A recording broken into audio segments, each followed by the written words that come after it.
L'homme nu. C'était par une de ces chaudes nuits d'été.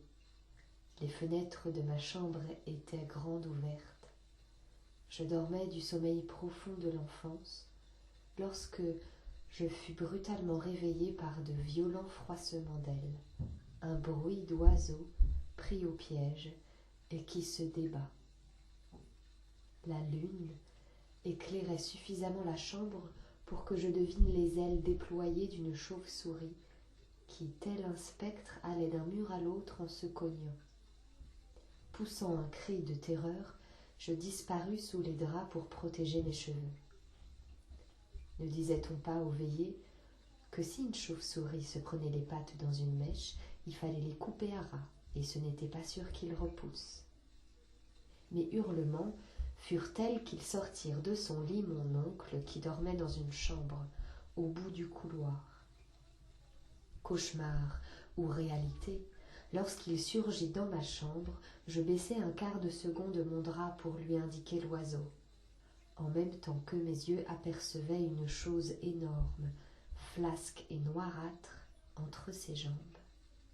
Il prit une savate et poursuivit la chauve-souris jusqu'à la sortie. Une seconde fois, je jetai un œil sur cet appendice avant qu'il ne quitte la chambre précipitamment, s'apercevant sans doute de sa nudité. Les jours qui suivirent, je regardais mon oncle à la dérobée, surtout au niveau de l'entrejambe, mais le renflement était toujours là.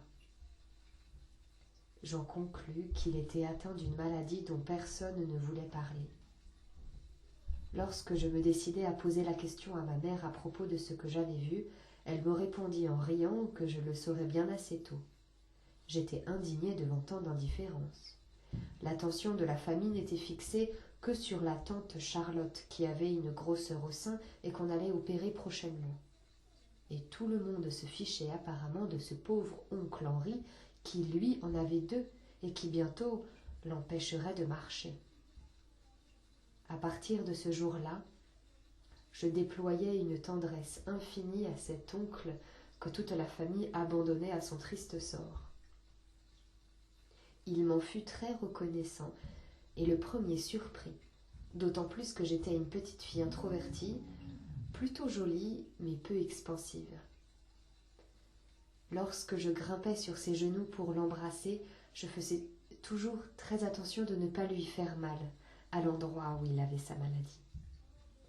Notre complicité s'est consolidée au fil du temps. Il a été mon ami, mon confident, mon protecteur. Lorsqu'il est mort d'un cancer de la prostate, à l'âge de 75 ans, cela ne m'a pas surprise, comme si je m'y attendais depuis toujours. Adorable oncle Henri, si pudique et si attentionné avec les femmes, il n'a jamais su évidemment que mes difficultés avec le sexe masculin datent de cette chaude nuit d'été où à l'âge de 7 ans j'ai découvert le sien.